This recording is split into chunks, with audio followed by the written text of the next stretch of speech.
mayoría de la gente, de los pacientes que entran a terapia intensiva pueden tener shock, ¿entiendes? Pero hay que diagnosticarlo rápidamente. A veces están en piso y lo diagnostican tardíamente, cuando el paciente ya tiene falla multiorgánica, ¿entiendes? Ahí tiene una posibilidad del 90% de morirse. Pero el mejor médico siempre, yo digo, no es el que saca del paro cardíaco al paciente. El paro cardíaco es consecuencia de lo que tú no te diste cuenta. Entonces muchos pacientes están chocados, ¿entiendes? Ya tienen bajo flujo y eso le produce acidosis metabólica, falla multiorgánica. Y es importante, ya 2 minutos, me llegó un paciente hace como 10, 15 años, ¿entiendes? En Vernaza, en un hospital, ya él tenía como unos 22 años, fractura de tibia y peroné, ¿entiendes?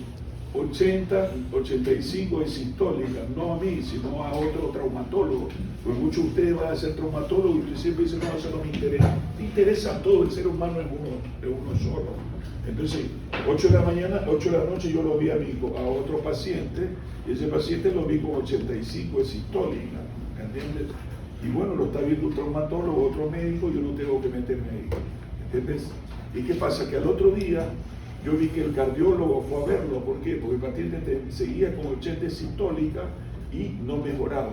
Se terminó muriendo. ¿Por qué? Porque estaba en shock y prácticamente 12 horas no le subiste la presión y el paciente que terminó con necrosis tubular aguda, insuficiencia renal con distrés respiratorio. Entonces eso sí, el shock es importante que tú lo sepas rápidamente, diagnosticar, sospechar, tener la sospecha clínica e hidratarlo bien el paciente. Pero hay que ver, pues, porque si yo tengo un shock cardiogénico, es problema del corazón que no te bombea bien. Pero la gran mayoría del shock que es shock séptico, ya shock hipovolémico, y nosotros ahí tenemos que reponer volumen.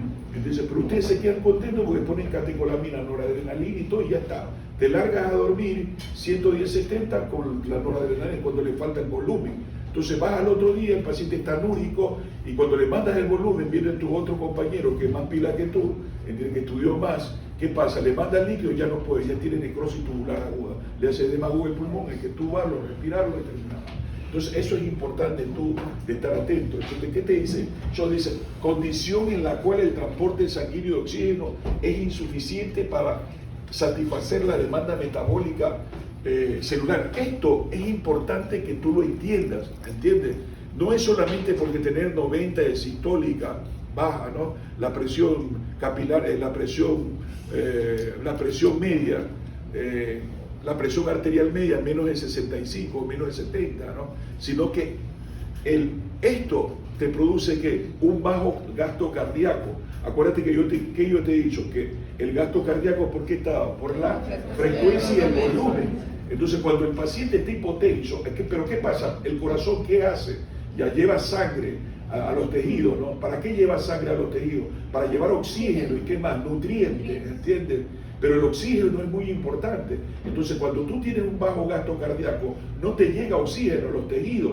Por eso que te dice, si no te llega oxígeno, el cerebro, ¿qué comienza? En estos momentos ustedes están con un glasgow 15-15 despierto, pero luego el paciente que está somnoliento, ¿entiendes? ¿Y qué pasa? No te orina, porque ¿qué yo te dije? Que el 25% del gasto cardíaco se infiltra ¿a dónde? En el riñón. Y si tú tienes un bajo gasto, ¿qué pasa? Vas a tener oliguria, que normalmente es 1 mililitro por kilogramo de peso, la diuresis horaria, ¿entiendes? Si tú tienes 0,5, significa que está oligúrico el paciente y que tiene un bajo gasto.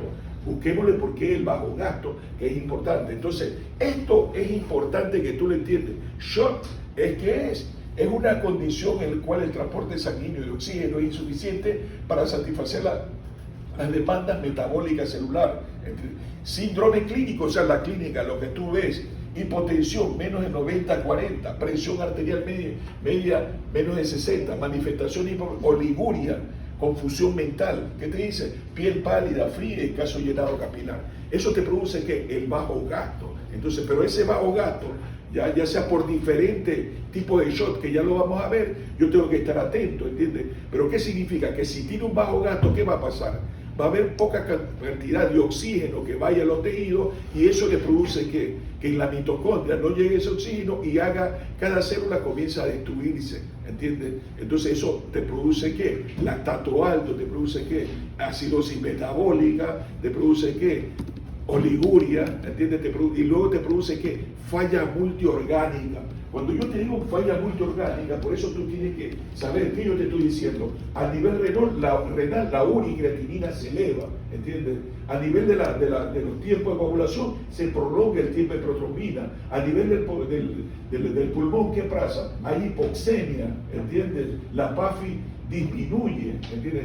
¿Ya? Entonces las plaquetas caen, bajan. Entonces hay un problema inflamatorio en todo el organismo que te lleva a ¿qué? Que te lleva a la muerte, ¿entiendes? Pero que esto es reversible si nosotros lo diagnosticamos más rápido que inmediatamente, ¿entiendes? Porque si tú lo diagnosticas después de 24 horas, o después de 12 horas, o después de 4 horas, generalmente el paciente ya va a tener compromiso renal, compromiso respiratorio, compromiso hematológico, compromiso neurológico. Entonces hay que estar atento y pilas, por favor. Tómale los signos vitales más rápido que inmediatamente a los pacientes cuando tú lo ves y pregúntate por qué el paciente está hipotenso, ¿no? Pero eso, ¿qué te va a llevar a esa hipotensión? A la mala oxigenación tisular, ¿entiendes? ¿Ya? ¿Y por qué? ¿Quién te produce la mala oxigenación tisular? La hipotensión, ¿entiendes? Entonces yo tengo que saber por qué el paciente está hipotenso, ¿no es cierto? Dale, vamos, por favor, sigamos. Dice, definición fisiopatológica, hay un aumento de los consumos de oxígeno para las necesidades metabólicas, funcionales y estructurales, o disminuye la capacidad cardiocirculatoria para entregar el oxígeno. Si yo estoy con hipotensión, tengo un bajo gasto, ¿qué pasa? No me lleva el oxígeno a los tejidos, ¿y qué me va a producir? Acidosis metabólica, falla multiorgánica, el lactato va a estar alto. Eso también ustedes, si están en la clínica y un paciente que viene hipotenso y todo, pídale lactato, o un paciente que viene prácticamente de quirófano, entienden que el anestesiólogo lo tiene en 110-70, pero lo tiene con una adrenalina, pídale lactato. El lactato normalmente es 2. Cuando se eleva, ¿cuándo? Cuando yo tengo signos de mala perfusión. ¿Y cuando tengo signos de mala perfusión? Cuando estoy con hipotensión, cuando estoy oligúrico, ¿entiendes? Cuando estoy acidótico. Entonces es importante que tú le mandas el lactato, se depure en el hígado y se depure en el riñón. Entonces si yo no estoy orinando, no tengo una buena perfusión renal, el lactato se está acumulando. Acuérdate que cuando yo tengo un shock, estoy hipovolémico, ¿qué pasa? Ya, el organismo coge toda esa sangre del intestino, ¿a dónde lo lleva? Al cerebro y al corazón. Entonces te produce ¿qué? Prácticamente isquemia hepática, y ahí también que prácticamente se filtra o se inactiva el lactato. Como lo tienes hipotenso, el lactato comienza a subir, ¿entiendes? Y eso es muy importante que lo tengamos presente, ¿entiendes? Porque el paciente que tiene un bajo gasto cardíaco, y si tiene un bajo gasto, hipotensión, el paciente que tiene un shock, ¿entiendes? Y ese shock, ¿qué te produce? Hipoxemia, no tiene una buena oxigenación en los tejidos. Acuérdate que cada célula tiene que haber ¿qué? Oxígeno en la mitocondria, porque si no comienza a ser falla multiorgánica. Cuando yo te digo falla multiorgánica, es que tiene afectado el riñón, tiene afectado el aparato respiratorio, tiene afectado el aparato circulatorio, el neurológico, y todo eso se altera, ¿entiendes? Sigamos. Entonces dice hipoxia tisular. Entonces mira que es importante que te hable de hipoxia tisular. Dice alteraciones funcionales metabólicas, alteraciones estructurales, isquemia y necrosis, ¿entiendes? Ya ustedes saben que si yo tengo un infarto miocardio, ¿qué va a estar elevado? Las enzimas cardíacas. ¿Y cuáles son las enzimas cardíacas? Troponina, hemoglobina. Entonces eso se altera. Entonces dice regulación de la liberación de oxígeno normal, el gasto cardíaco, la redistribución, ya la distribución y la microcirculación. Entonces la presión arterial, ¿qué te dice? Estaba por el gasto cardíaco y la resistencia vascular pulmonar, resistencia pulmonar periférica, ¿no es cierto? Entonces eso es importante. Entonces, ¿qué te dice aquí? Si es anormal, comienza el gasto cardíaco a redistribuirse mal, mala distribución, y la microcirculación se complica, y el contenido de oxígeno, flujo y contenido de oxígeno se altera. Entonces sí, entonces eso es muy importante. Aquí que te está hablando de los capilares, ¿entiendes? Esto es un capilar normal, donde mira, el oxígeno va y oxigena a cada célula. Pero ¿qué pasa si acá hay edema o hay hipoxemia? Va a haber mayor abertura y no va a haber una buena oxigenación, ¿entiendes? ¿Y qué te va a producir? Prácticamente la entrega de oxígeno va a andar insatisfecha, pérdida de la reserva capilar y edema. Mira lo que te produce. Edema, y el paciente comienza a tener que falla multiorgánica. Tenemos que yo lo que quiero es que ustedes tomen conciencia, porque un paciente tiene que rápidamente súbale la presión, porque si no va a ser falla multiorgánica. Y investígale por qué el paciente está hipotenso, ¿entiendes? Investígale por qué el paciente, ojo hundido, lengua seca, signo del pliegue. ¿Qué te está hablando? Que está deshidratado. ¿Qué tengo que hacer? Ponerme a rezar, sí, pero tírale agua, pues darle solución salina, lactando y todo lo demás, ¿entiendes? Sigamos, dale. Sí, vamos. Entonces, bueno, aquí te dice el consumo de oxígeno que necesita el ATP, todos estos cambios del DAC, te dice, dice, cae la actividad del piruvato de deshidrogenasa, disminuye la liberación de la acetilcoenzima A y difusión mitocondrial. Cuando tú hablas de la célula, difusión mitocondrial, estás hablando muerte de la célula. Acuérdate que el oxígeno es necesario también, el fósforo es necesario ¿para qué? Para mantener prácticamente, para mantener la permeabilidad, o sea, el intercambio que hay entre sodio y potasio, las membranas celulares. Cuando se altera ahí, se altera prácticamente ese intercambio y hay fallo de bomba, o sea, hay fallo, lesión, disfunción multiorgánica. Entonces ahí dice shot y con hipoxia tisular, o sea, el bajo gasto por la hipotensión que el paciente tiene, que produce bajo gasto, te va a producir que esto de aquí te dice shot, hipoxia tisular. Entonces aquí te dice a nivel pulmonar, alteración de la ventilación, perfusión. Si hay un bajo gasto, acuérdate que lo que yo te he dicho, que para que haya una buena saturación, ¿cuánto es lo normal de saturación? 98, 100%, al 21%. Pero ¿qué necesitas? Tener una buena ventilación y una buena perfusión. Cuando tú tienes hipotensión, ¿qué no tienes? Una buena perfusión. Tú lo puedes ventilar bien, pero necesitas que el corazón bombee para oxigenar bien a los tejidos. Acuérdate que la circulación tiene que glóbulos rojos, y los glóbulos rojos ¿qué tienen? Hemoglobina, y ahí va de la mano la hemoglobina llevando hacia los tejidos el oxígeno. Entonces si tú tienes hipotensión, ¿qué va? No se va a oxigenar bien los tejidos y va a tener fallas multiorgánicas que el paciente tiene. A nivel pulmonar te dice, hay hipoxemia. ¿Qué significa? Que los gases arteriales tú le haces y el paciente tiene presión arterial menos de 60, te dice que el paciente que está hipoxémico, que la saturación tú lo ves en menos de 90, ¿qué te está diciendo? El paciente está, ¿qué? Hipoxémico. Ahí tienes que preguntarte por qué el paciente está hipoxémico, ¿entiendes? ¿Por qué? ¿Cuál es el problema? ¿Ventilatorio o circulatorio? Pero como tú lo ves con 90, 80 decitores, ¿qué te está diciendo? Que está perfundiendo mal el pulmón, ¿entiendes? ¿Y eso qué pasa? No se oxigena bien. ¿Y eso qué te va a llevar? A la hipoxemia, a la mala oxigenación del tejido. Es una cosa que comienza esto. Entonces dice, incremento en la permeabilidad capilar, edema intersticial y edema alveolar, síndrome de estrés respiratorio e insuficiencia respiratoria. Mira a nivel del pulmón qué es lo que pasa. Un distrés, yo les a ustedes, los que han ido al hospital, que yo les he dicho, saquémosle la PAFI al paciente. ¿Y la PAFI qué es? Vamos, yo les he dicho a ustedes, dale, usted tiene que ser pila, ¿entiendes? Aquí no estoy para yo venir a hablar, sino meterte en tu corazón y en tu cerebro para que ustedes lleguen lejos, ¿me entiendes?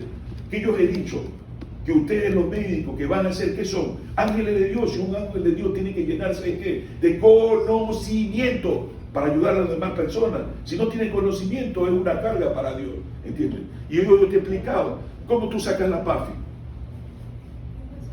Por los gases arteriales, presión arterial de oxígeno dividida por la fracción inspirada de oxígeno, ¿no? Te lo he dicho. Entonces, ¿qué pasa? Normalmente, nosotros, ¿qué pasa con estos pacientes? Cuando hay distrés respiratorio, es importante que tú lo entiendas, ¿entiendes? Porque no es lo mismo que yo tenga insuficiencia cardíaca y haya un edema agudo del pulmón. ¿entiendes? ¿Ya? Distrés respiratorio te habla de insuficiencia respiratoria por un problema inflamatorio. Yo puedo tener una pancreatitis, una peritonitis, ¿ya? Una celulitis acá en la pierna y eso me produce inflamación en el pulmón. Eso es insuficiencia respiratoria, distrés respiratorio. Acuérdate que yo te dije que hay dos tipo de edema pulmonar. El edema pulmonar cardiogénico, que aumenta la presión hidrostática y hace que salga el líquido hacia el intersticio alveolar y te produce hipoxemia, y hay el otro que es inflamatorio, es que te produce ¿qué? Inflamación y sale y te produce distrés respiratorio y te produce yo te dije que la PAFI, ahora te está hablando del distrés respiratorio. Ya, el distrés respiratorio, ¿qué pasa? Que la PAFI es ¿ya? Cuando yo saco la PAFI, hablo de la gravedad de la insuficiencia respiratoria. Yo le he dicho a los que han ido al hospital, que creo que han sido todos, ¿entiendes? Yo le he dicho, no, es leve, moderada y severa, ¿entiendes? Leve cuando tú tienes una PAFI menos de 300 a 201. Moderado cuando tú tienes una PAFI de 200 a 101. Y grave, severa, menos de 100. Entonces estos pacientes tienen que un síndrome, una insuficiencia respiratoria grave o moderada, que te está hablando que esa lesión, esa inflamación, esa peritonitis, esa neumonía, esa broncoaspiración ha hecho que el paciente que tenga un distrés respiratorio y el shock te produce esa insuficiencia respiratoria, ya sea falla multiorgánica, que el paciente tiene una alta mortalidad. ¿Entiendes? Por eso es que tenemos que saber nosotros que diagnosticar más rápido que inmediatamente esto, porque si no terminan muriendo, y eso es importante. ¿Quién no va a tener una peritonitis? ¿Quién no va a tener una celulitis? ¿Quién no va a tener una neumonía? Cualquiera de los familiares de ustedes. Por eso es que a mí me preocupa que ustedes tienen que saber, porque si no lo llevas al hospital cuando ya está con falla multiorgánica. ¿Entiendes? Entonces, si tú sabes eso, le sacas la PAFI, tiene 200 de PAFI, llévalo al hospital, porque el paciente está con una grave insuficiencia respiratoria. ¿Y ahora qué tienen ustedes? El oxipulsímetro, entiende, que le ponga, si ya tiene 90, 88, significa que hay alteración del intercambio gaseoso. O sea, no hay justificación de parte de ustedes, ¿entiendes? Llevar al paciente con insuficiencia respiratoria, ¿entiendes? $15 compré un oxipulsímetro, ya no puedo decir que vale 150, $15, imagínate. Entonces eso lo debes tener, porque es importante, te habla. Si tiene 98 al medio, ese paciente está perfecto, o sea, no hay trastorno en el intercambio gaseoso, pero si tiene 90, ese paciente tiene problemas, tiene que llevarlo al hospital, hacer unos gases arteriales, una radiografía y todo, y ver qué es lo que pasa, ¿entiendes? Entonces, mira, es importante saber qué te digo, lo que yo te dije. ¿Qué te dije aquí de la PAFI? Del distrés respiratorio, la PAFI, leve, moderada y severo. Entonces te produce esto, pero sigamos. Acá te dicen, pero mira, que esto es en el pulmón. Ya ves la importancia de que ustedes sepan sacar la PAFI. ¿Ya viste? Y ustedes lo ven, que yo lo hago con el paciente que está grave, respirado, que está en la terapia intensiva. Entonces aquí que te habla, dice, hipoxia tisular. Esa hipoxia tisular, esa hipotensión, ¿qué te va a producir? Aquí te dice isquemia. ¿Entiendes? ¿Qué más te dice? Necrosis tubular aguda, insuficiencia renal aguda, oliguria y azotemia. Cuando te dice, yo ¿qué te he dicho? Nuevamente te hago con el dedo así, ¿entiendes? ¿Qué se sucede en la diuresis? La diuresis debe ser 1 mililitro por kilogramo de peso. Cuando viene el paciente, te dice, oye, ponle la sota vesical. Bueno, si ustedes son avispados, pilas, o sea, tienen aquí su mente, y dicen, oye, bueno, ¿qué horas son? 4 de la tarde, le voy a poner, y ves que apenas te urinó 20, y el paciente tiene 100 kilos. ¿Qué te está diciendo? Que está lúrico, ligúrico, y que el paciente, ¿qué tiene? Una mala perfusión renal. Entonces, ¿qué tienes que hacer? Subirle la presión, hidratarlo mejor, por favor. La medicina es fácil, ¿entiendes? Pero tienes que tener esto en tu mente. Es cosa simple que yo tengo que aprenderlo, ¿entiendes? Hay mala perfusión, hay hipotensión, el paciente que está séptico, yo tengo que saber, o está en shock, y yo tengo que saber por qué el paciente está en shock. Le dio diarrea, sangró, bueno, ya, ¿qué está diciendo? ¿Qué está haciendo el paciente? Shock hipovolémico, ¿entiendes? ¿Ya? Entonces mira que la medicina es fácil, pero el paciente le dio fiebre de 40, tiene 40.000 de glóbulos blancos. ¿Qué está haciendo? Un shock séptico, hay vasodilatación. Y te dice los criterios de ¿cómo es? Los criterios de River, no, tranquilo. Me relaciono con el río, y River es en inglés, River, ¿entiendes? Oye, tantas cosas que yo tengo acá, ¿entiendes? Que tengo que, mi ilusión es venir y explicarte y que tú entiendas, pero yo tengo que tratar de hacerte entender de la manera más fácil. A mí me costó. Pero bueno, sigamos. Entonces, ¿qué te está diciendo? ¿Ya viste por qué es importante ver cómo está orinando el paciente? Le pusiste la sonda vesical, te opera, te orinó 20 mililitros. Ya tiene una orina, usted dice colúrica, no, es una orina concentrada, café. ¿Qué significa? Que necesita volumen, dale volumen, no que te acuestas a dormir, ¿entiendes? Cuando ya te vienes a las 6 de la mañana o 7 que entregas la guardia, el paciente ya está con necrosis tubular aguda.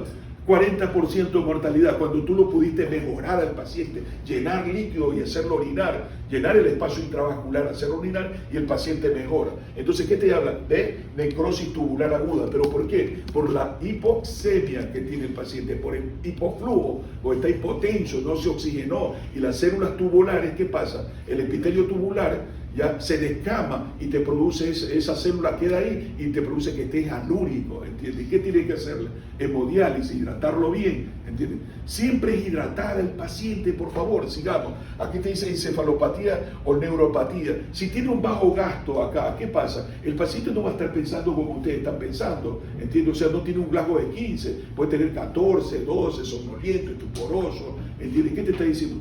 Por el bajo gasto. ¿Entiendes por qué? Porque tiene 90, ya la presión arterial media la tiene 65, no está perfundiendo bien el cerebro y entonces el paciente comienza a tener estos problemas. Mira que el shock, todo tipo de shock que te produce, y acá te dice disfunción ventricular, caída del gasto cardíaco, ¿entiendes? Y hay que ver por qué, si te infartaste, si hay vasodilatación, hay un bajo gasto y el paciente tiene un bajo gasto, y como lo tienes hipotenso, no hay una buena perfusión acá y el paciente termina infartándose, ¿entiendes? Comenzó con un shock séptico, hipovolémico y también terminó con una lesión ya en el miocardio, ¿no? Entonces mira lo que te produce el shock, sigamos, sigue. Entonces, entonces, ¿qué te está diciendo? Que la membrana celular libera contenido intracelular, o sea, y te produce ¿qué? Muerte celular, disfunción y muerte, ¿no es cierto? Entonces, bajo gasto es un problema. Tipos fisiopatológico del shock, eso es importante que tú, distributiva, aquí te dice distributivo, ¿entiendes? No, tranquilo, ponlo acá. Entonces, tipo de shock, yo tengo que estar atento al tipo de shock, ¿entiendes? ¿Ya? Porque el paciente tú le tomaste los signos vitales, está bradicárdico o taquicárdico, pero está hipotenso, está con signos de hipoperfusión. ¿Qué pasa cuando yo me aprieto aquí al dedo? 1, 2, a los 2 segundos prácticamente perfundo. Háganlo ustedes, pues, ¿entiendes? Háganlo ustedes, dale. A los 2 segundos ya está perfundido, pero el paciente que está mal perfundido demora 4 o 5 segundos, significa que está mal perfundido. Entonces, ¿qué te dice?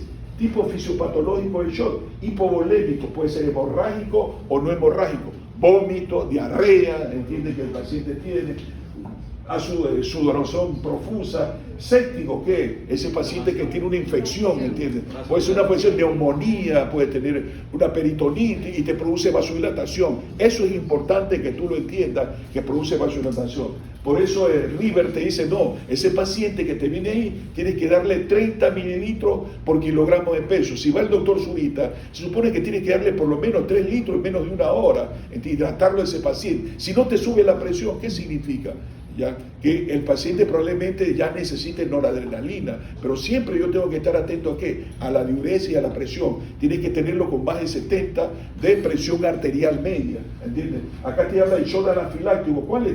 ¿Quién tiene shock anafiláctico? El paciente que tiene, todo paciente que tú veas, tienes que preguntarle, señor, ¿usted es alérgico a algún medicamento? Para tú no producirle un shock anafiláctico, porque se te puede morir por el edema. Comienza a tener prácticamente edema de las cuerdas vocales e insuficiencia respiratoria, porque si tú tardas en entubarlo y respirarlo, eso está muy edematizado y no vas a ver la cuerda vocal y luego va a ser difícil introducir el tubo endotraqueal y terminarías haciéndole una traqueotomía.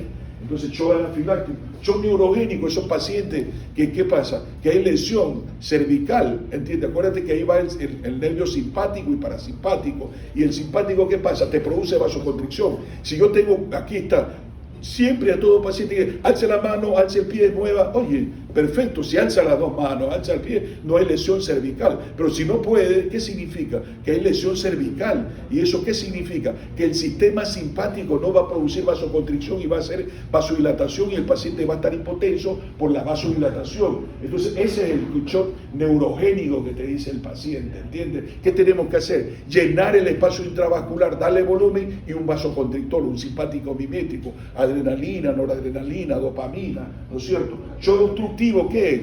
Lo que yo les he explicado ahí. Shock obstructivo es cuando yo tengo, ejemplo, mi corazón tiene un taponamiento cardíaco, puede tener un lupus, algún paciente tuyo, alguna persona joven, mujer principalmente, que tiene lupus eritematoso, y el lupus eritematoso, ¿qué te dice? Que te dice que el paciente tiene policerositis, o sea, tiene derrame pleural, tiene derrame pericárdico. Entonces eso puede venir con ¿qué? Con irritación yugular, y lo que la paciente tiene es un derrame pericárdico. ¿Y qué tengo que poner? Un tubo en la cavidad pericárdico para mejorarlo. O sea, aprender esto es importante para que tú sepas qué tienes que hacer. Entonces, en el obstructivo también, ¿qué hay? El tromboembolismo pulmonar. Siempre yo te he dicho, mírale las piernas a los pacientes. Cuando tú examinas a un paciente, por donde te va a arrancar el pelo, es de aquí arriba hacia la pierna, ¿entiendes? Que tiene que ver. Si en la pierna ahí está aumentado de tamaño, este no, ¿qué significa? Y el paciente está con DIN, tipo oxémico, que probablemente tenga un tromboembolismo pulmonar. Le mandas un eco de urgencia y ve que el ventrículo derecho está dilatado. Probablemente el paciente que tenga ya un tromboembolismo pulmonar y tenga un bajo gasto cardíaco y esté dilatado el ventrículo derecho, ¿entiendes? Esa dilatación del ventrículo derecho también puede, ese tromboembolismo, haber desencadenado ¿qué? Este paciente, ¿entiendes? Un infarto del ventrículo derecho. Entonces es todo lo que yo tengo que estar haciendo cuando te habla de shock obstructivo. Y también ese paciente, yo digo, tócalo. Peor si está el paciente está como en tubo endotraqueal. ¿Por qué? Porque puede tener enfisema subcutáneo y el paciente que tiene un neumotórax, atención, lo que yo te vengo diciendo, que cuando yo respiro así hay presión negativa, pero cuando yo le doy con el ventilador hay presión positiva. Entonces si yo tengo un neumotórax, porque me dieron un balazo aquí, no la tapé, ¿qué va a producir? Un neumotórax, atención, hace que haya ingurgitación yugular, porque hay un neumotórax, atención, que no me permite el drenaje, que me colapsa el pulmón y me colapsa la aurícula derecha, entonces produciéndome un shock obstructivo. Mira que cuando yo te digo neumotórax, ¿qué tiene que poner? Un tubo de toracotomía, que muchos de ustedes han ido al hospital y el paciente está con tubo de toracotomía. Pero cuando hay derrame pericárdico, ¿qué tenemos? Que ponerle un tubo a dónde? En la cavidad pericárdica, ¿entiendes? Y cuando tenemos un tromboembolismo pulmonar, ¿qué tenemos que hacer? Anticoagularlo al paciente, pero depende, porque si yo tengo un paciente que tiene un tromboembolismo pulmonar y se choca, entonces es un tromboembolismo pulmonar grave, severo. ¿Entiendes? ¿Qué tengo que hacer? O darle estreptoquinasa o RTPasa para alisar el coágulo, o llamar al hemodinamista para que lo entre y lise el coágulo para ayudarlo a ese paciente. ¿Entiendes? Porque si no, termina muriéndose. Y eso son tipos de shock. ¿Entiendes? Entonces, cuando tienes hipotensión, tú tienes que investigar al paciente por qué está hipotenso. ¿Entiendes? A veces yo no logro entender. Cuando te peleas con tu enamorada, te tiras al suelo, te pones a llorar. ¿Pero por qué? ¿Por qué? Ponte contento que te mande el demonio, ¿entiendes? Ponte a estudiar, eso es lo que tienes que hacer. Ponte a estudiar, porque le va a doler a él o a ella, porque vas a ser un buen médico, ¿entiendes? Y luego no le pares bola, porque cuando estamos en la cima todo el mundo quiere que lo llevemos en la mano. Y ya no, dale con el látigo de la indiferencia, nada más. Bueno, sí. Dale. Espérate un momento, dale, espérate. Entonces, mira, ¿qué es lo que yo quiero? Que tú tengas en claro, chicos, pilas, por favor, vamos. Yo lo digo para que se relajen, no para que se pongan relajosos, ¿entiendes? Entonces, mira, ¿qué yo tengo que aprender? Chicos, vamos. Porque yo te voy a preguntar y luego no vas a estar molestando a la Rubén. Porque te digo, mira, ¿cuántas clases de shock tienes? Y luego pones 1 o 2. Tienes que poner todo, pues, ¿entiendes? Para ponerte buena nota.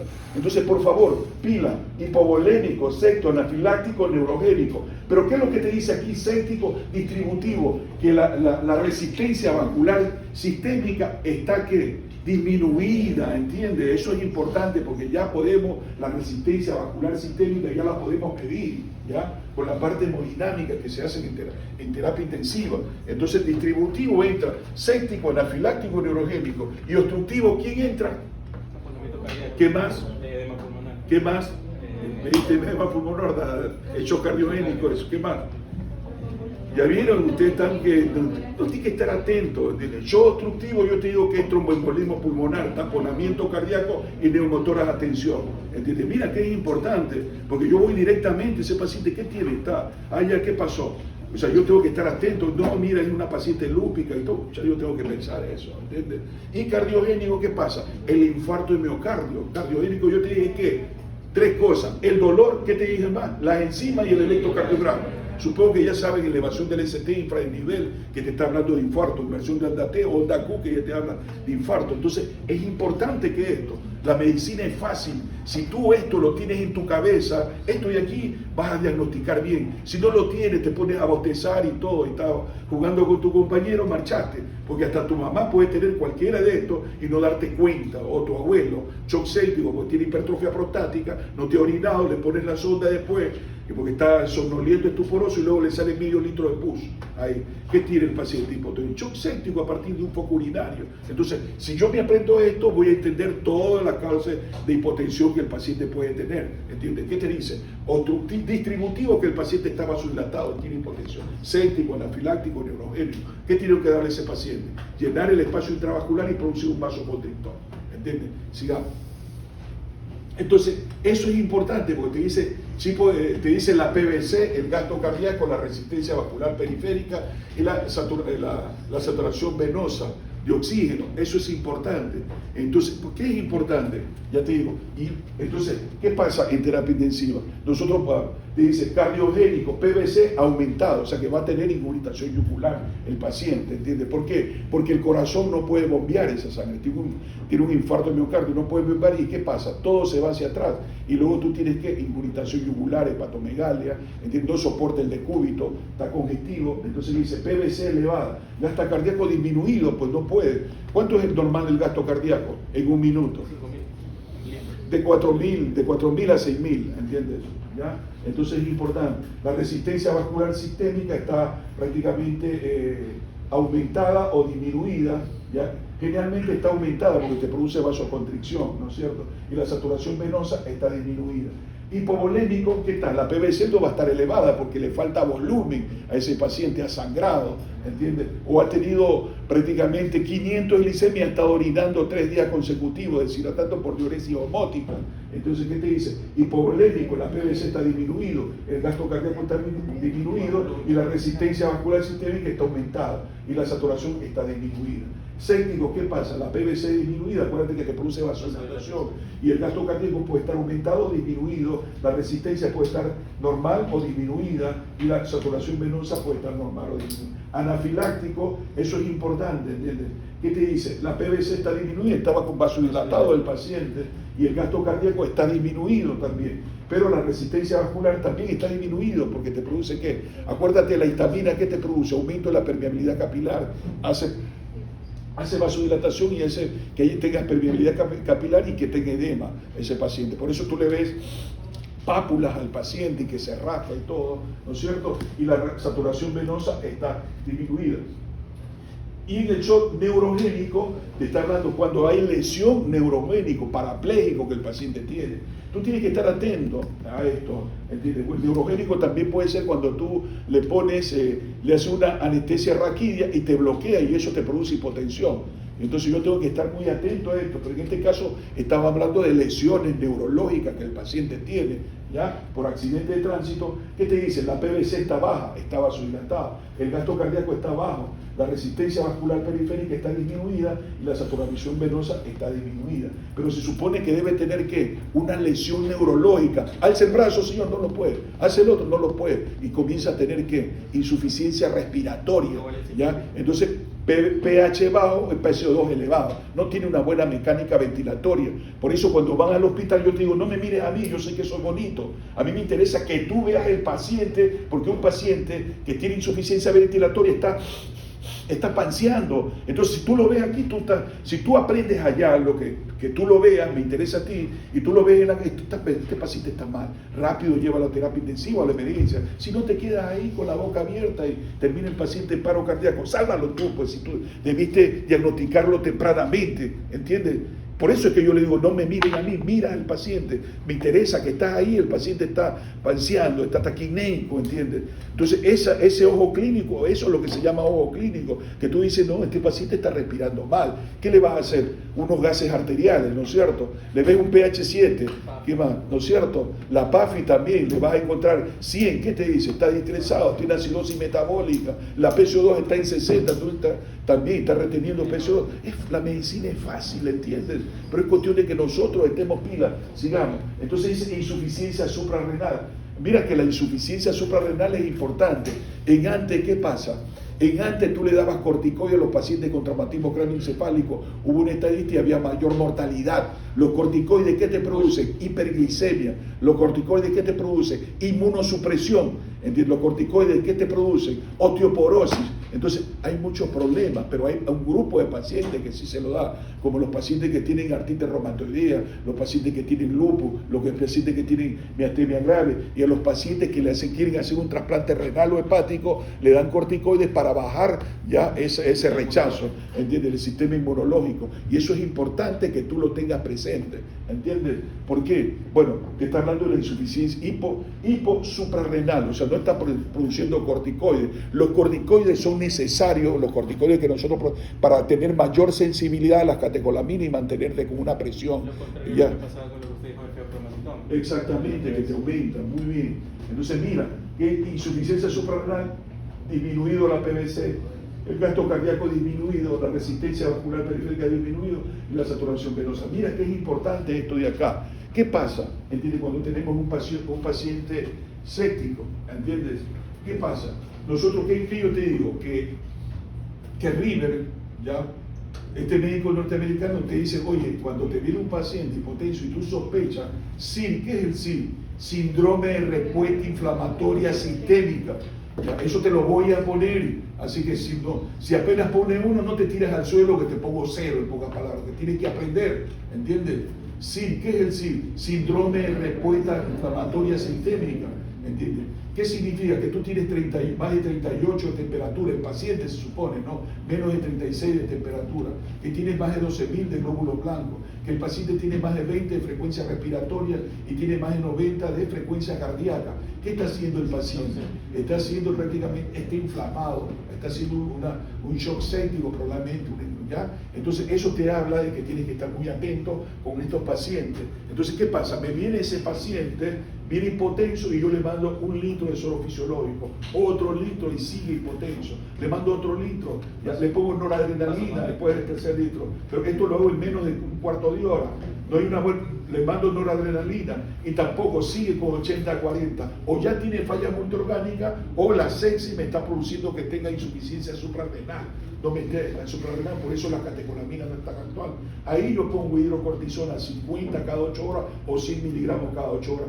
Actúan las catecolaminas, mantengo 110-70, en 48 horas tengo que sacar la hidrocortisona, ¿entiendes? Porque son medicamentos que te producen inmunosupresión, ¿entiendes? Por eso te ponen acá, ¿entiendes? Con insuficiencia suprarrenal, ¿entiendes? Ya te digo, no, por eso es que nosotros no es que le ponemos a todos los pacientes que vienen hipotensos, le ponemos corticoides, no. Entonces, siempre tratamos de hidratarlo y ponerle noradrenalina y ver si hay una buena respuesta, ¿no? Y ver la causa que lo está llevando el paciente a la hipotensión. Y nuevamente, dale, ya, bueno, espérate un momento. Entonces, ¿qué pasa? Vino un traumatólogo cuando estaba en otro hospital y el paciente tenía una celulitis acá en la pierna, un acceso, y lo habían tenido los traumatólogos como 5 días en el área de ellos, ¿ya? Entonces, viene el paciente hipotenso, le mando 2,5 litros de suero fisiológico, hipotenso, noradrenalina, y le digo, oye, ¿no lo vas a entrar a operar? No, oye, la causa que lo está llevando el paciente, la hipotensión, ¿cuál es? El acceso, pues tienes que drenarlo, ¿entiendes? No, me lo drenan, le digo, me lo drenan. Era más avesado, más en verdad, acá ya me muerdo la lengua para no darme puñete con nadie, porque ya necesito irme, ¿entiendes? ¿Ya? Entonces, le digo, lo metes al paciente. Le sacó medio litro de pus y el paciente ya no necesitó noradrenalina, para que te des cuenta. es como que tú tengas un cuadro de peritonitis y tú digas, yo mañana lo opero. Ahí me le molesto yo al cirujano, ¿qué mañana lo opera? Le digo, no, me lo opera ahorita, porque si mañana está con falla multiorgánica, plaquetas bajas, tiempo de población prolongado, o sea, falla multiorgánica. Y eso es importante que tú lo entiendas, todos ustedes lo entiendan, porque al final vas a tener a tu papá, a tu mamá, con eso ahí, tú dices, así, doctor Nelo, nomás. Y viene y termina el paciente con falla multiorgánica, que tienen 1 mes o 2 meses en terapia intensiva, que cada día vale como $2.500, $3.000, saca plata, pues tiene que vender la casa, el carro y todo lo demás. Entonces esto es dinero en lo que respecta a los pacientes que están en terapia intensiva. Por eso es que trato de enseñarles yo a ustedes que estén pilas y que sepan, para que puedan discutir, no que se queden callados. Porque veo mucha iatrogenia en los hospitales, y el hospital del seguro, cuando una clínica ya te queda sin $2, mandan al paciente allá. Lo operan complicado y uno tiene que resolver el problema. Entonces, por eso lo que les digo a ustedes. Entonces, para que te des cuenta, en el hipovolémico y el séptico, el anafiláctico, neurogénico que hay, la PVC está baja, pero en el cardiogénico, mira, está elevada. Eso es lo que te está diciendo. Entonces, el gasto cardíaco que está en todos está disminuido. ¿Entiendes? Tiene un bajo gasto cardíaco, por eso está muy disminuido. Y la resistencia vascular sistémica, acá te dice, en el anafiláctico, séptico, neurogénico, que está disminuido, ¿entiendes? Y la saturación está disminuida, la saturación venosa. Dale, sigamos. Entonces aquí dice, el shock hipovolémico resulta en la disminución de la precarga, ¿entiendes? Mira que es importante lo que te dice. ¿La precarga qué es? El retorno venoso. ¿A dónde está? La vena prácticamente tiene un 25 o 30% o 40% de sangre. Entonces, cuando tú haces vasoconstricción, por eso es cuando un paciente está hipovolémico o está hipotenso, tú le levantas la pierna y ahí como que tienes 300 o hasta 500 mililitros de sangre, ¿que a dónde va? A la cavidad derecha, ¿entiendes? Entonces es importante que dice, hipovolémico resulta disminución de la precarga. Por eso es que tú no ves ingurgitación yugular, porque si yo tengo ingurgitación yugular, ¿qué significa? Que la precarga está aumentada, ¿entiendes? En este caso se colapsa, no está, ¿entiendes? Dice, debido a que la precarga es uno de los determinantes del volumen de eyección, de débito cardíaco disminuye cuando la precarga cae. Dice, disminución de la precarga, hipovolemia, que es dio diarrea, que le dio el paciente vómito, que es una pancreatitis, ¿entiendes? Sangró el paciente, por eso que está hipotenso el paciente, y tú le dices, ¿de qué color es la caga que hizo tú? ¿Cómo se llama? Y a veces uno tiene que hacer un tacto rectal, porque si te sale negro como brea, ¿qué significa? Que tiene melena y que está sangrando, ¿entiendes? Eso es muy importante, dale. Entonces, shock hipovolémico.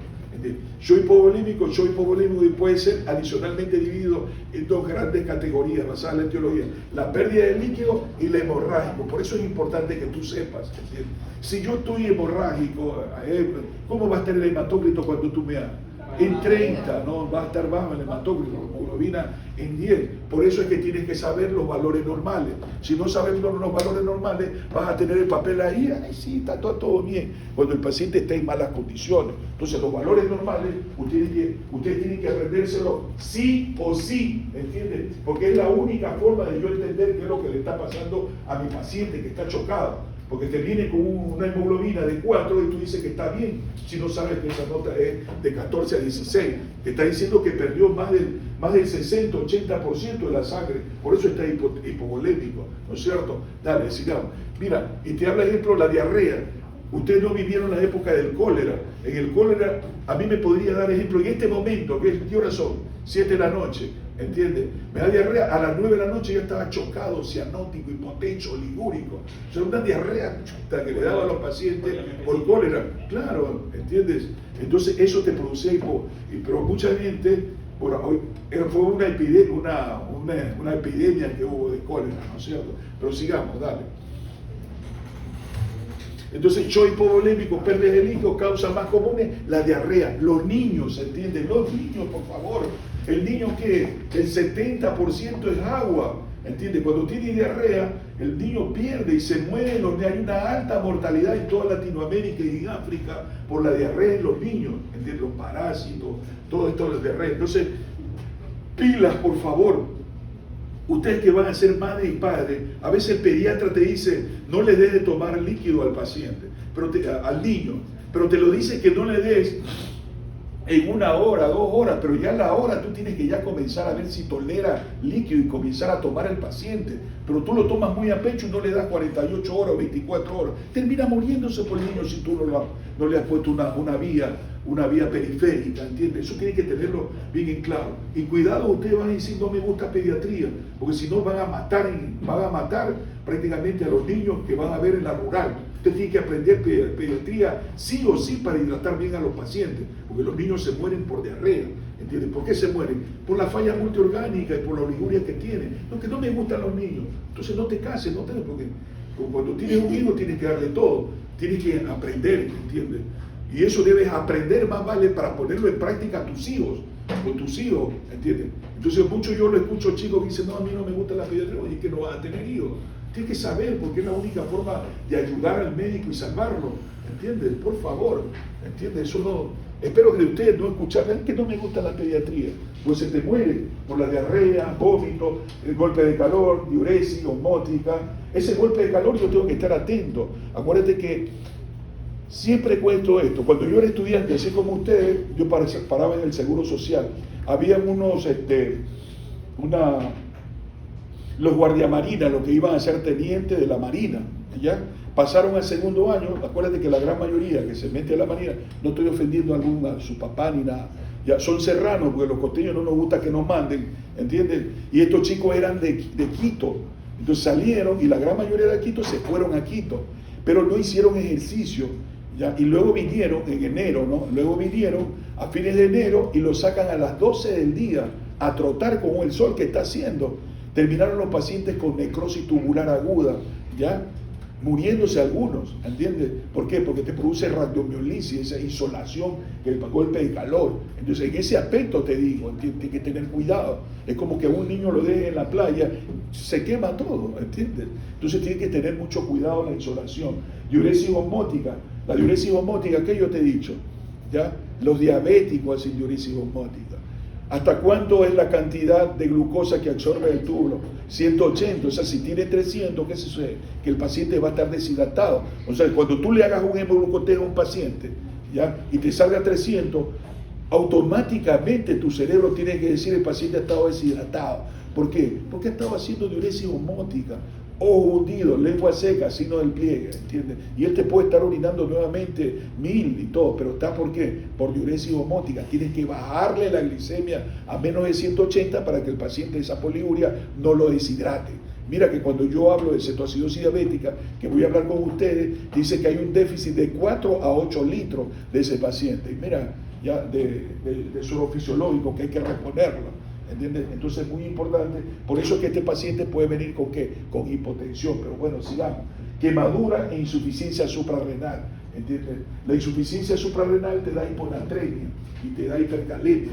Entonces, además dice las situaciones que provocan tercer espacio, edema en el espacio intercelular debido a la permeabilidad capilar aumentada. El tercer espacio, una causa común, la hipovolemia de los pacientes. Sepsis, inflamación sistémica de cualquier causa, pancreatitis y peritonitis, ¿entiendes? La peritonitis, acuérdate, puede tener una apendicitis y te produce ¿qué? Inflamación, prácticamente se acumula. En la pancreatitis también te aumenta la permeabilidad capilar, te lesiona el páncreas, te quema, hay una pancreatitis química y te produce prácticamente hipotensión, inflamación, interrespiratorio, shock hipovolémico.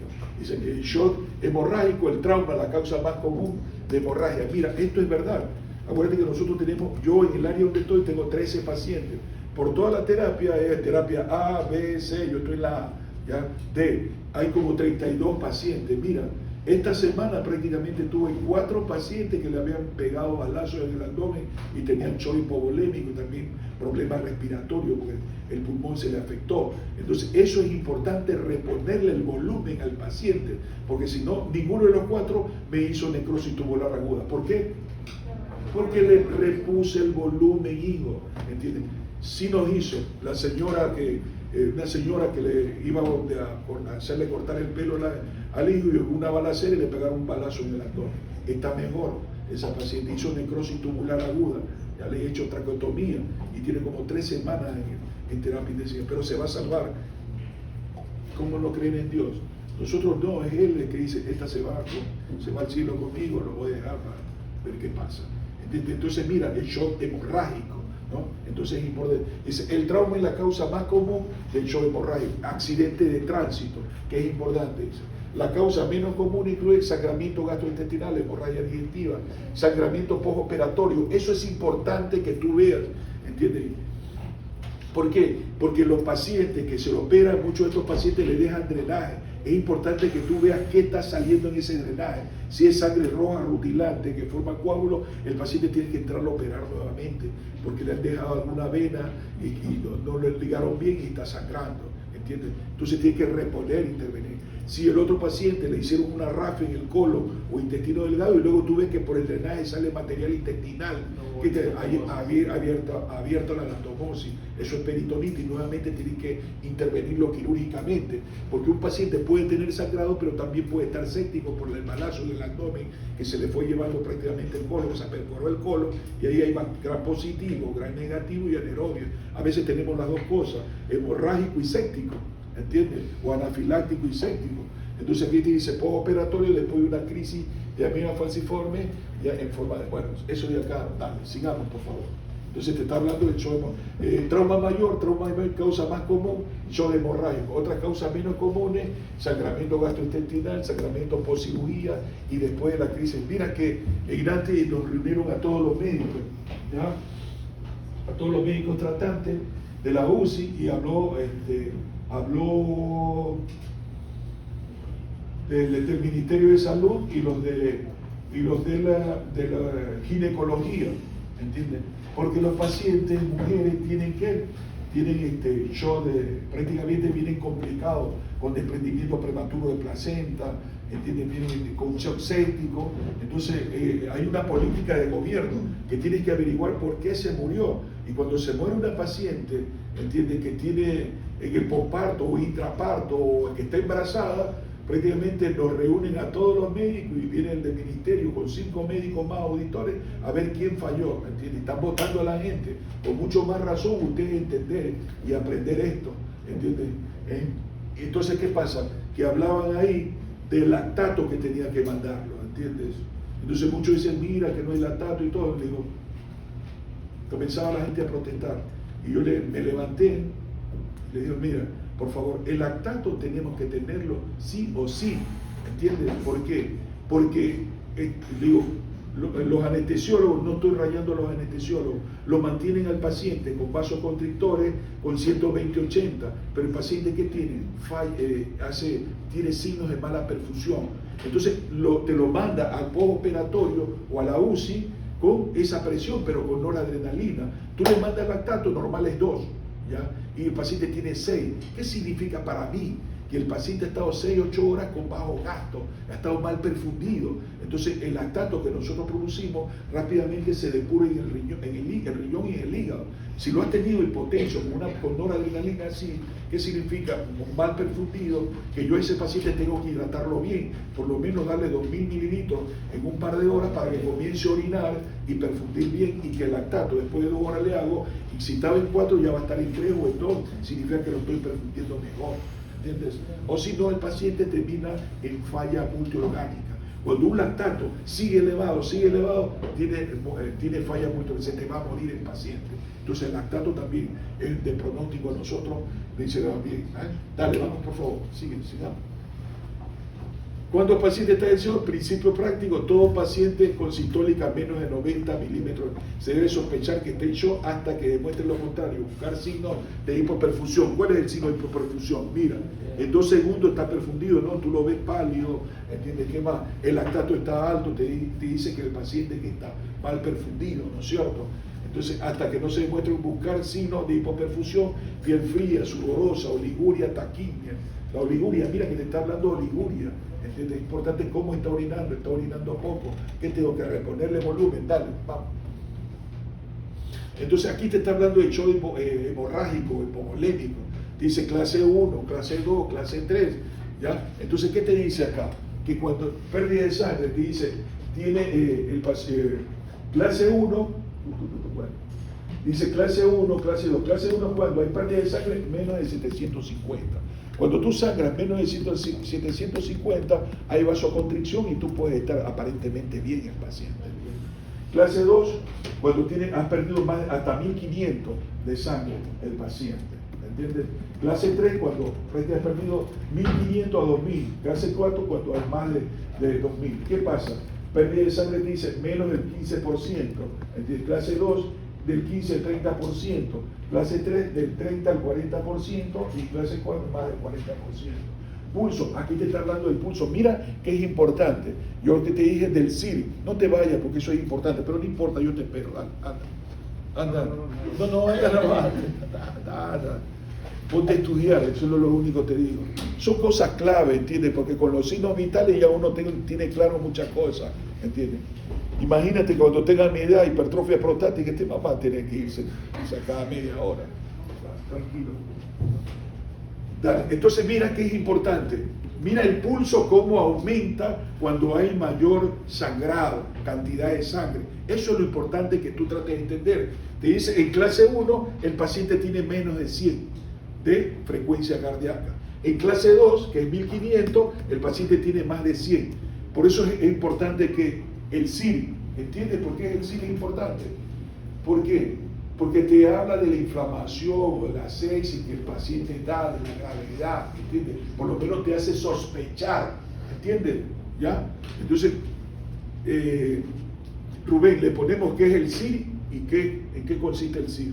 Dale, luego no me van a venir que no, doctor, que yo puse esto, nada. Todo tienes que ponerme, si no, cero. Mira que estoy ahí. Dale. Entonces, mira. Clase 3 te dice más de 120 de frecuencia cardíaca. Clase 4 cuando tienes más de 2000 mililitros y el paciente tiene 140. Entonces mira, escucha, por favor. Mira, tiene 140 de frecuencia cardíaca. Muchos ponen amiodarona. Oye, si el paciente está taquicárdico es para mejorar el gasto cardíaco. Y tú lo que tienes que dar volumen y luego comienza a bajar la frecuencia cardíaca, ¿entiendes? Nuevamente, examina de arriba o hundido, lengua seca, signo de pliegue, oliguria. ¿Qué te está diciendo? Que está hipovolémico, lo que tiene que darle volumen, no amiodarona, ¿entiendes? Porque está taquicárdico, porque el paciente está prácticamente sangró, está hipovolémico, ¿no es cierto? Entonces, presión arterial, mira, cuando tienes 750, normal. 1500 disminuido, o sea, lo puedes tener en 95, está mal el paciente, ¿no? Cuando perdió 1500 mililitros de sangre, porque ¿qué tenemos nosotros?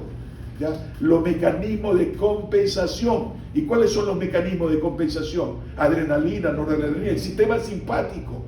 ¿Ya? ¿Te produce qué el simpático que hace? Taquicardia y qué más, vasoconstricción, y con eso te mantiene. Ustedes son jóvenes, ¿entiendes? ¿Y qué significa? Que las arterias de ustedes tienen mucho ¿qué? Óxido nítrico te produce vasodilatación. Está bien que tengas óxido nítrico. ¿Qué más tienes tú? El músculo, ¿entiendes? Está perfecto, pero los que tenemos más de 50 años ya tenemos arteriosclerosis y todo, y no tienes esa capacidad muscular de la vasoconstricción, ¿entiendes? Pero sigamos, dice disminuida, te dice. Clase 3, 2000 mililitros, prácticamente la presión del pulso disminuida. Mira la presión del pulso, ¿entiendes? ¿Lo palpas o no lo palpas? ¿Entiendes? Mira que es importante. Y también más de 2000 disminuida. Frecuencia respiratoria, mira que esto es importante, porque en el CIR te dice cuando la frecuencia respiratoria es más de 20. Mira que es importante, solamente con los signos vitales tú sospechas, pero no le toman los signos vitales. Dice, ¿cómo me doy cuenta yo de que está taquicárdico? Por el pulso. Pero ustedes ¿qué tienen? El oxipulsímetro que te dice que el intercambio gaseoso y la frecuencia cardíaca, ¿entiendes? Entonces aquí te dice frecuencia respiratoria. Este paciente que perdió 750 tiene de 14 a 20 de frecuencia cardíaca, o sea, ahí está más o menos. El paciente perdió 1500 y mira la frecuencia respiratoria, está taquineico, ¿entiendes? Perdió más de 2000, mira, tiene de 30 a 40, ¿entiendes? Está taquineico, hay que entubarlo y respirarlo al paciente. Y mira, este paciente tiene más de 35, ¿entiendes? Cuando ya perdió más de 2000. Mira que los signos vitales es importante para que tú tengas una idea de qué es lo que está pasando. El CIR, ¿no es cierto? Dice diuresis. Acuérdate que te digo, un paciente te viene hipotenso, ponle una sonda vesical y mírale cada hora cuánto está orinando. Y yo que te dije, que 1 mililitro por kilogramo de peso por hora. Entonces, si me pones a mí o se le pones a cualquier paciente que tiene 70 kilos, a la hora tiene que tener 70. Significa que está perfundido. Pero si te hizo 20, ¿qué te está diciendo? Que está hipoperfundido y que tiene que darle volumen. para hacerlo orinar.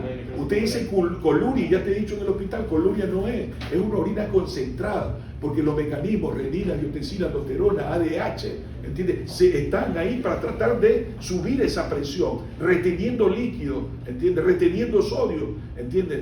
Por ahí, vasoconstricción. ¿Qué yo te dije? Que la angiotensina 2, ¿qué te producía? ¿Es un potente qué? Para que te des cuenta. Por eso es que muchos de estos pacientes tú los puedes ver 170 o 90-60, pero están mal perfundidos, ¿entiendes? Es el mecanismo, esas 6 horas que tienes chance de diagnosticarle y comenzarle a darle volumen. No te diste cuenta, te largaste a dormir y el paciente al otro día está acidótico, entubado, respirado y con falla multiorgánica, ¿entiendes? Entonces, la diuresis, ya te expliqué acá, ya, conciencia, mira, levemente ansioso el paciente. Luego, acuérdate que el Glasgow ahora te dicen, el Glasgow está disminuido, porque el paciente, si tiene un bajo gasto, no va a estar lúcido, va a estar somnoliento, estuporoso, ¿no? Entonces, ¿qué te está diciendo? La sospecha que tú hagas. ¿Qué tú le ves? Prácticamente la presión arterial, el pulso, la frecuencia respiratoria, la diuresis y el Glasgow, ¿no es cierto? Dale, vamos. Dice, soy hemorrágico, un grupo importante de pacientes con SOP mantienen sus signos vitales estables, débito urinario normal, conciencia lusa, pero están fríos con la piel pálida. No te olvides que yo te dije que para compensar el organismo te produce vasoconstricción, la catecolamina, y te saca líquido de los miembros inferiores y te saca líquido a nivel del intestino para llevártelo ¿a dónde? Al corazón y al cerebro, ¿entiendes? ¿Ya? Por eso que el paciente está oligúrico. Dale, ¿qué más? Dice, shock hemorrágico, este grupo clínicamente estable tiene riesgo de desarrollar lesiones de hipoperfusión tardíamente en el curso de la hospitalización. Este fenómeno particularmente frecuente en los jóvenes, porque dice, cuya capacitancia arteriolar en los vasos se contrae intensamente, presentando frecuentemente colapso circulatorio, la primera manifestación de hipovolemia en estos pacientes. Ustedes se salvan ahí. Dale, sigue. Entonces, shock y alcohol. Alcohol frecuentemente asociado a trauma de médula, ya dice, la contracción del norepinefrina disminuye con la descarga adrenérgica después de una lesión, bloqueando la respuesta vascular moderada al efecto de estimulación adrenérgica, por lo que no puede apreciarse signos de vasoconstricción. Mire el alcohol y muchos de los accidentes, ¿por qué son? Los fines de semana por alcohol. Entonces tienes mala suerte, chocaste, tienes más problemas con esto. Dale, sigamos. Entonces dice, shock distributivo, acuérdate que hay vasodilatación, ¿no? Shock distributivo resulta de la disminución de la resistencia vascular sistémica con distribución anormal, disminuida e irregular del flujo sanguíneo dentro de la microcirculación y la adecuada perfusión en los tejidos. Sigamos. Ya incluye el shock anafiláctico, yo te dije, que te produce vasodilatación. ¿Por qué es el shock anafiláctico? Por la alergia, ¿entiendes? Entonces, por eso es importante examinar si hay pápulas acá. Muchos pacientes edema de las cuerdas vocales, roncos y sibilancia es una manifestación de la alergia, ¿entiendes? Entonces, más hipotensión está haciendo el shock anafiláctico y rápidamente uno tiene que estar atento a darle volumen, darle antivitamínicos, corticoides, noradrenalina, ¿entiendes? Pero que si hay insuficiencia respiratoria, entúbalo rápido, porque ¿qué pasa? Que las cuerdas vocales se van a cerrar por el edema y no vas a poder introducir el tubo endotraqueal. ¿Ya? Shock neurogénico, ya te dije, la lesión del nervio, ¿no? Principalmente el simpático, que no te permite que haya una vasoconstricción, y shock séptico, que es la vasodilatación. Búscale a dónde es la infección, nuevamente de arriba hacia abajo, porque si es un diabético tiene la pata podrida y no se da cuenta, ¿entiendes? Porque el paciente, ¿qué tiene? Este paciente, una polineuritis, ese es el problema de los pacientes. Yo te he dicho que en el infarto tú puedes tener edema agudo del pulmón, ronco, sibilancia, y lo que está haciendo infarto, pero él no se queja de dolor precordial. Igualmente acá la pierna puede tener una polineuritis ya, diabética y no sentir dolor. ¿Entiendes? Cuando se da cuenta que los dedos están podridos y el mal olor le llama la atención. Entonces es importante que tú lo examines al paciente, porque eso puede hacerte un cuadro de ¿qué? De shock séptico. ¿Y eso qué se llama? Shock distributivo, o sea que hay vasodilatación, la resistencia vascular sistémica está disminuida. Sigamos, Rubén, sigamos. Entonces mira en el shock anafiláctico, ¿qué tú le ves? Ya que tiene unos buenos labios, ya te fuiste. No, tiene un shock anafiláctico. Mira, tiene que eritema, no pápulas se llama eso, ¿entiendes? Y el paciente que comienza a rascarse, ¿entiendes? Entonces es importante uno buscar. Acuérdate que a veces los pacientes los tenemos tapados acá por el frío, pero anda, abre, búscalo, porque el paciente está hipotenso y no sabemos por qué el paciente está hipotenso. Mira el edema que tiene, ¿no? De párpado, ¿no es cierto? Y mira el edema de los labios, dale, vamos. Entonces, shock anafiláctico es consecuencia de una reacción alérgica exagerada a un antígeno. Incluye todo, mira, antibióticos, anestésicos locales, contraste yodado, antiinflamatorios de esteroides. Es importante, en terapia intensiva tenemos problemas, porque a veces te estamos dando 6, 8 medicamentos y cuando se enrocha no sabemos por qué. Entonces hay que irle sacando y ver cuál es la causa que lo está llevando a eso, ¿no es cierto? Entonces, mira, todo esto te puede llevar a ¿qué? Al shock anafiláctico. Entonces, pila. Pero lo más frecuente que las transfusiones de sangre, que tú ves que el paciente comienza a rascarse, ¿entiendes? Y lo que está haciendo un shock anafiláctico. Sigue, por favor. Entonces, bueno, aquí te dice la prueba de sensibilización que el paciente puede tener. Dice, generalmente que para que se produzca una reacción es necesario que previamente ha sido una exposición de antígenos que induzca a la producción de inmunoglobulina E. Eso es muy importante. A los pacientes asmáticos tienen que pedirle inmunoglobulina E. Porque si tienen inmunoglobulina E, generalmente es un proceso de tipo alérgico, ¿no? La inmunoglobulina E se eleva en los procesos alérgicos, ¿no es cierto? Dice, la cual se fija en la superficie de los basófilos circulantes y los mastocitos tisulares en el tracto gastrointestinal. Acuérdate que los mastocitos te producen ¿qué? Histamina, y la histamina te aumenta la permeabilidad y te produce esa pápula que tú ves ahí. Dale, sigamos. Dice, con una nueva exposición, esto te habla de la inmunoglobulina, que dice, usted tiene que estar atento, ¿entiendes? Cuando un paciente te dice, doctor, yo soy alérgico a tal cosa, no le pongas, ¿entiendes? Porque si tú le pongas, los pacientes pueden hacer un Stevens-Johnson, que significa que hay ampollas en todo el organismo, en la boca y todo, y terminan muriéndose. Yo lo he visto hasta hermanos de médicos que terminaron muriéndose porque sabían que era alérgico y le ponen, o equivocadamente le ponen. Si está inflamado, si el paciente tiene una alergia a algún medicamento, a los antiinflamatorios no esteroides, no te atrevas a ponerle un antiinflamatorio no esteroide, ponle cualquier otra cosa, porque te puede producir ¿qué? Un shock anafiláctico y terminar muriéndose, o puede tener la manifestación de Stevens-Johnson y el paciente es como una quemadura que le da al paciente, ya ha estado en contacto con el cuerpo extraño y hace que tenga prácticamente una quemadura, se mueren los pacientes y le salen hasta ampollas en la boca, a nivel del intestino y todo. Y el intestino, ¿qué tenemos? Colon, bacterias, pues todo inflamado, se mete ahí y termina muriéndose el paciente. Entonces, pila, siempre yo te digo, cuando tú a un paciente lo interrogas, tienes que preguntarle qué medicamento toma y si es alérgico a algún medicamento. Si es alérgico a un medicamento, no.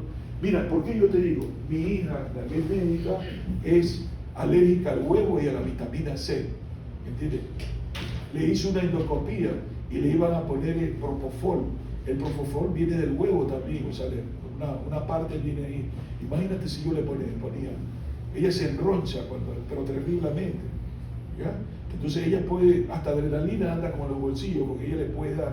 Acuérdate que la torta, ¿qué tiene?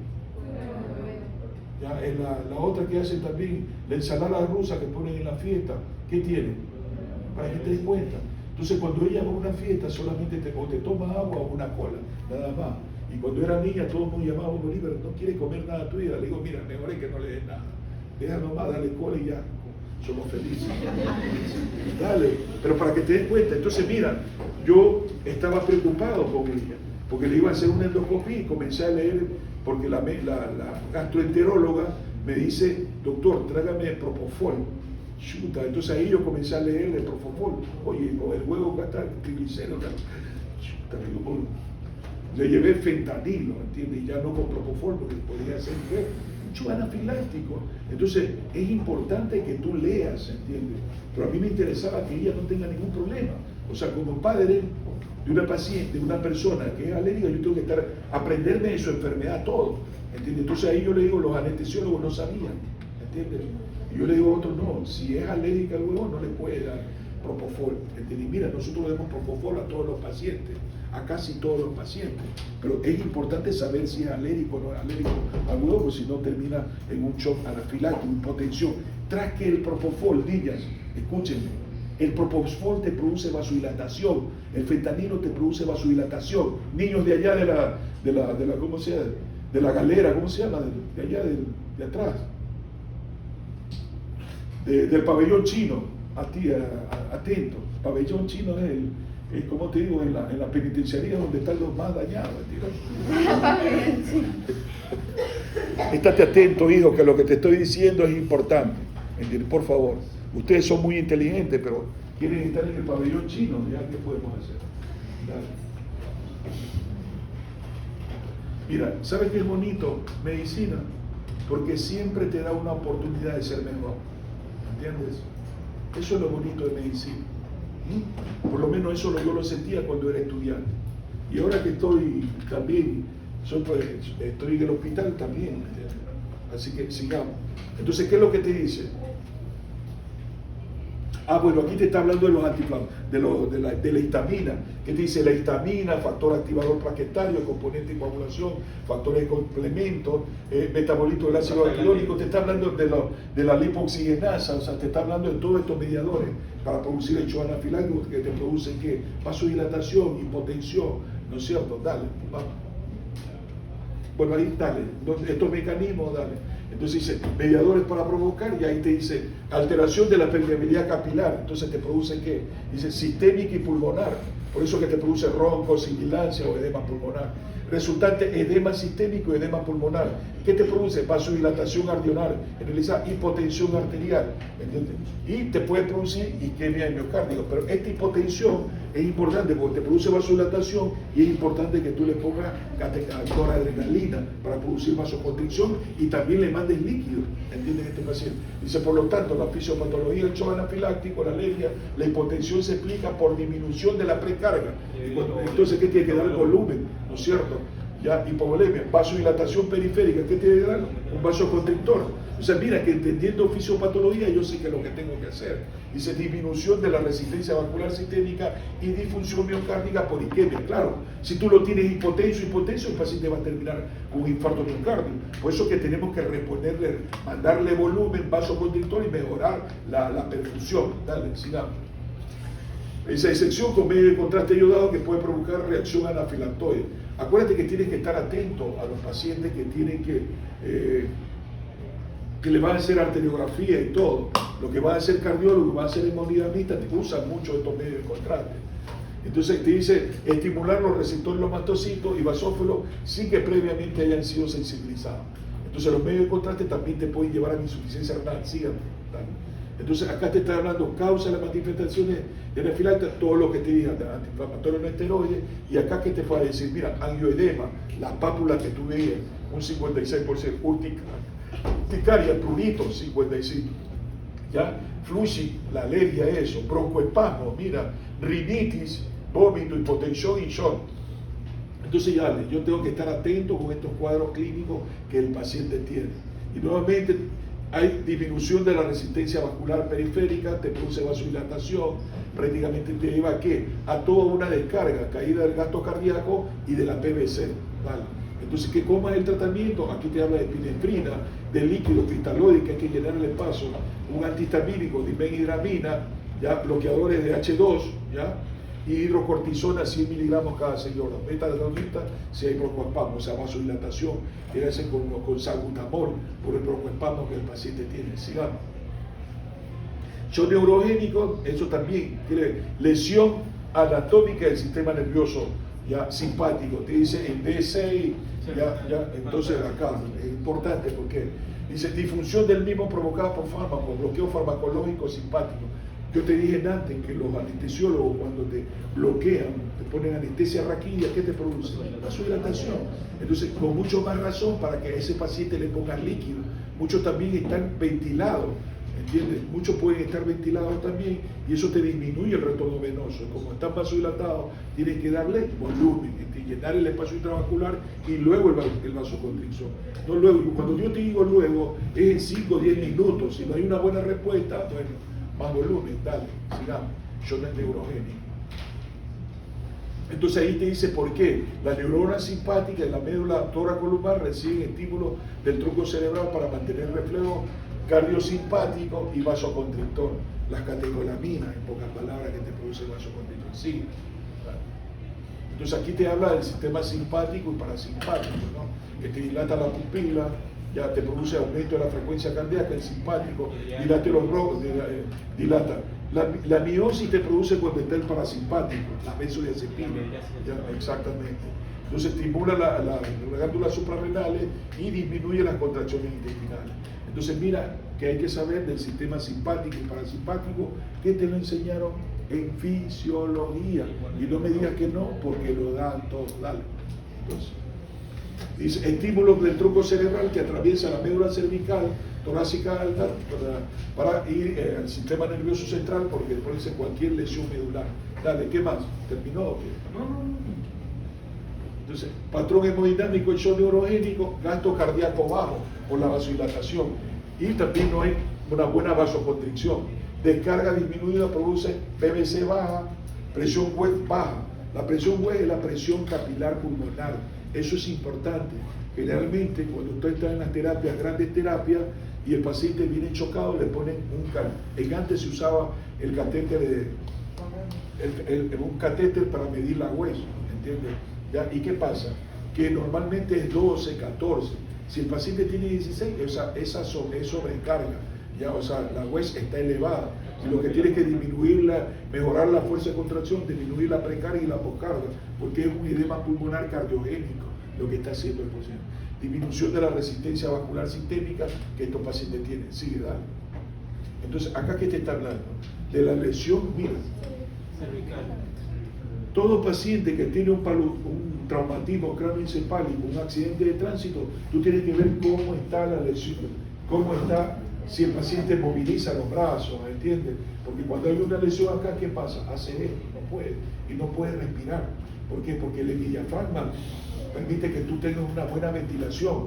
Entonces mira acá, y es un problema para nosotros, porque muchos pacientes tienen insuficiencia ventilatoria y queremos entubarlo, y tiramos para atrás y al final lo dejamos cuadripléjico. Entonces es importante en todo traumatismo craneoencefálico hacerle API lateral de columna cervical.